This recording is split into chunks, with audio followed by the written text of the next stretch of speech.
Alhamdulillahi Rabbil Alamin. Orang yang khidmah, orang yang ngawulo, orang yang membantu gurunya untuk memudahkan gurunya di dalam berdakwah, inilah orang-orang yang besok tatkala hidup di masyarakat, walaupun maaf-maaf dia bukan orang alim, ilmunya pas-pasan, bahkan daya hafalnya cuman rendah, tapi berkat khidmah, berkat ngawulo, berkat memudahkan semua kebutuhan gurunya, maka Allah subhanahu wa ta'ala akan angkat derajat orang tersebut. Allahumma sholli ala sayyidina Muhammad. Ada satu kisah ini terjadi di negeri Hadramut. Negeri Hadramut adalah negeri para wali songo. Di Hadramut adalah negerinya para habaib, para dzurriyyah Nabi Muhammad SAW, yang pada hakikatnya antara habaib dan kiai-kiai di dalam Nahdlatul Ulama tidak bisa dipisahkan. Kita lihat bagaimana Hadratus Syekh Kiai Haji Hasyim Asy'ari, kedekatan beliau dengan para habaib, para dzurriyyah Nabi Muhammad SAW. Saat di Jombang, beliau dekat dengan seorang habaib yang soleh, yang alim, wali min awliyaillah, bernama Al-Habib Husain bin Muhammad Al-Haddad. Mbah Hasyim Asy'ari dan Habib Husain selalu berdiskusi tentang ilmu-ilmu keagamaan. Berdua mereka adalah teman yang sangat akrab, sehingga tatkala Hadratus Syekh Kiai Haji Hasyim Asy'ari tatkala akan mendirikan Nahdlatul Ulama pada tahun 1926, sebelum itu 1923, bersama Al-Habib Husain Jombang, Hadratus Syekh Kiai Haji Hasyim Asy'ari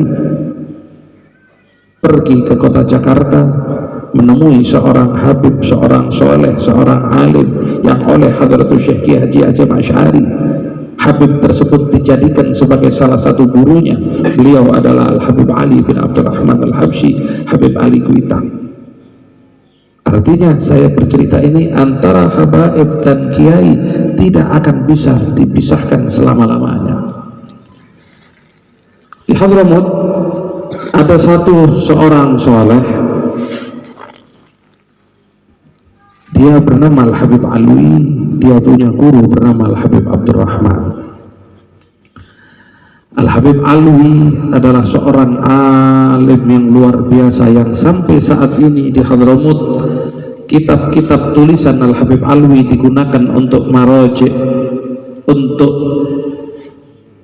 referensi para ahlul Hadramut, para ulama Hadramut.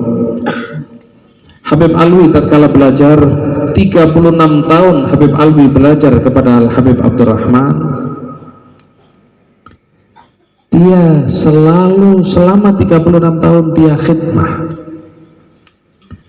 oleh gurunya.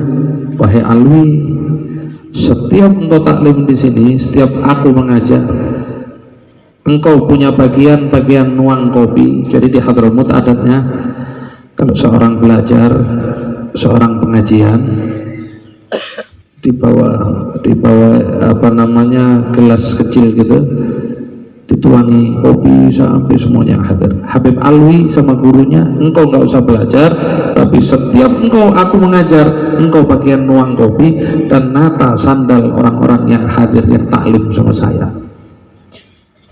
Hal ini berlangsung selama lebih dari 36 tahun. Kemudian salah satu teman Habib Alwi mengatakan, wahai Alwi, coba ente pikir, coba kamu pikir, 36 tahun aku belajar bersamamu, satu alma mater, satu tempat belajar, satu guru. Selama 36 tahun saya belajar, saya sudah dapat banyak ilmu, saya sudah ngajar, saya punya madrasah walaupun kecil-kecilan. Tapi engkau Tapi dirimu selama 36 tahun hanya nuang kopi, nata sandal. Terus apa gunanya engkau belajar? Apakah engkau besok di masyarakat akan bagian jadi tukang nuang kopi? Apakah besok di masyarakat engkau bagian nata sandal? Namanya murid, mikir-mikir, iya. Kalau 36 tahun itu waktu saya gunakan untuk belajar, sudah berapa banyak ilmu yang saya dapatkan. Pertemuan berikutnya, Habib Alwi tidak lagi nuang kopi, tidak lagi nata sandal. Sampai gurunya ini Habib Abdurrahman bingung, loh, di mana Alwi? Biasanya nuang kopi, biasanya nata sandal. Kata Habib Alwi, setelah pelajaran usai, dia ngomong sama gurunya, wahai guru, setelah saya pikir-pikir, mending saya belajar aja. Saya khidmah tidak ada gunanya. Saya khidmah 36 tahun sampai detik ini saya tidak mengerti pelajaran. Saya tidak bisa baca kitab, saya tidak ngerti apa-apa, sedangkan teman-teman saya mereka sudah alim, sudah pinter. Apakah saya besok di masyarakat ilmu saya akan menjadi seperti ini terus? Saya tidak mau. Saya kepingin seperti teman-teman saya. Si guru ketawa. Wahai Alwi, ketahuilah, selama saya ngajar, jumlah murid saya anggap 500 orang. Selalu saya minta sama Allah, ya Allah, berikanlah futuh, berikanlah hati dan pikir, bukakanlah hati dan pikiran murid saya agar mudah dalam menerima ilmu, agar gampang dalam menerima ilmu, agar ilmunya berkah dan manfaat. Setiap hari wahai Alwi, saya doakan 500 orang itu yang hadir itu, anggap murid saya 500 sama kamu satu, 501. Saya mengatakan, ya Allah, bukakanlah, berikanlah futu dan keberkahan kepada murid saya 500 itu, berikanlah satu, dan berikanlah kepada Alwi 500 orang ini tadi, berikanlah juga kepada Alwi. Selalu saya doa begitu. Saat ini kamu menginginkan, aku doakan hanya satu. Kemudian Habib Alwi menangis, ya Allah, saya minta maaf wahai guru. Kata gurunya, tidak, kamu kan mengatakan kamu akan berhenti khidmah dan engkau akan belajar. Mulai saat ini kamu tidak lagi boleh khidmah kepada saya. Menangis Habib Alwi. Setiap hari mengatakan kepada gurunya, wahai guruku, izinkanlah aku untuk sekarang khidmah. Tidak, karena kau sudah mengatakan kau tidak akan lagi khidmah kepadaku. Tapi gurunya kemudian mengatakan, saat ini ya Alwi, engkau tidak boleh lagi khidmah dan engkau tidak lagi boleh mengajar, engkau tidak boleh lagi belajar di tempat ini, tapi engkau mulai saat ini yang menggantikanku untuk mengajar di tempat ini. Padahal orang khidmah nggak ngerti apa-apa. Artinya di dalam masa belajar, para santri, nasihat yang saya berikan kepada saya dan kepada para santri dan santriwati, mumpung antum semua dalam masa belajar, marilah bagaimana tonjolkanlah, giatlah dalam khidmah kepada gurumu, karena dengan khidmah Allah akan membukakan semua pintu-pintu keberkahan untukmu. Dengan khidmah Allah akan membuka semua yang selama ini engkau tidak tahu.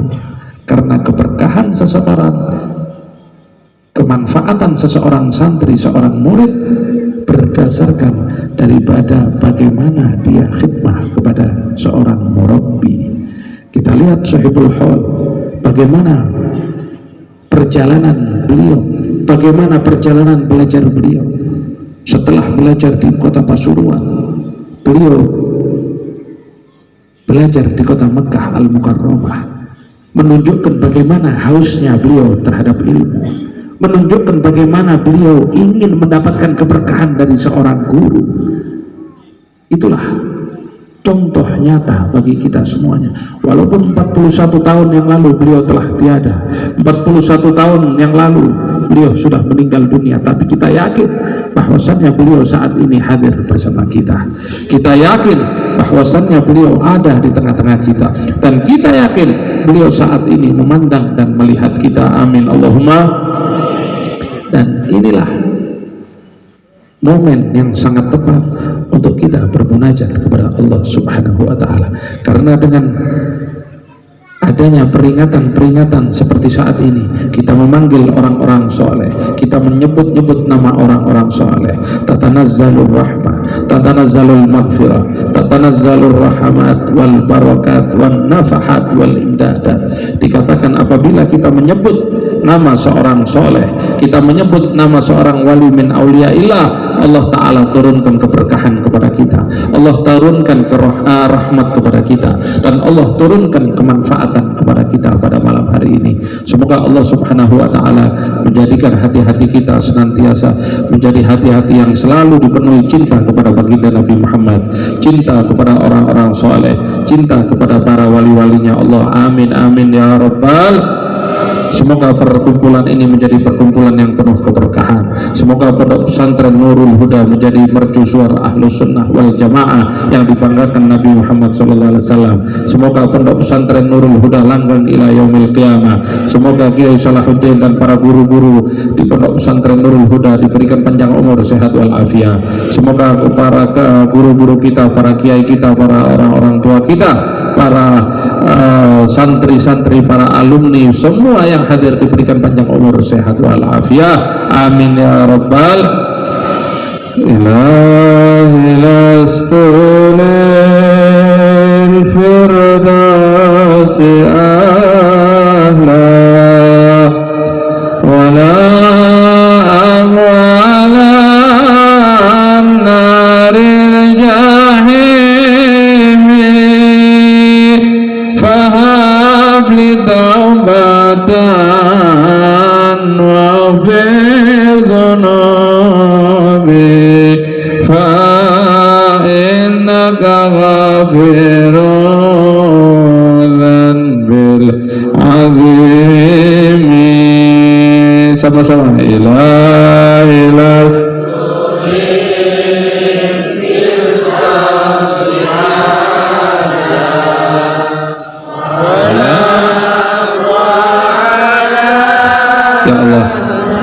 ampunkan dosa kami, ampunkan salah kami ya Allah.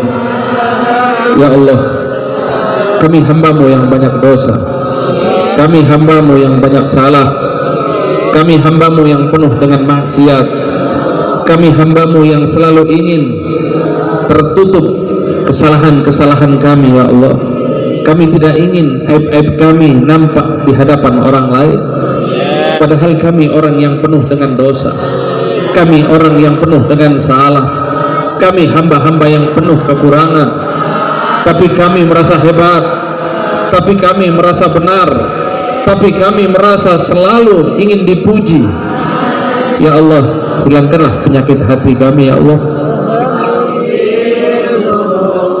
Ya Allah, ampunkan dosa kami, ampunkan kesalahan kami ya Allah, ampunkan dosa kami ya Allah, ampunkan kesalahan kami ya Allah. Kami yakin malam ini Kau turunkan ampunanmu berkat seorang walimu, berkat seorang saleh yang kami peringati haulnya pada saat hari ini. Ya Allah, ampunkan dosa ayah dan ibu kami, ampunkan dosa kedua orang tua kami, ampunkan dosa ibu bapak kami,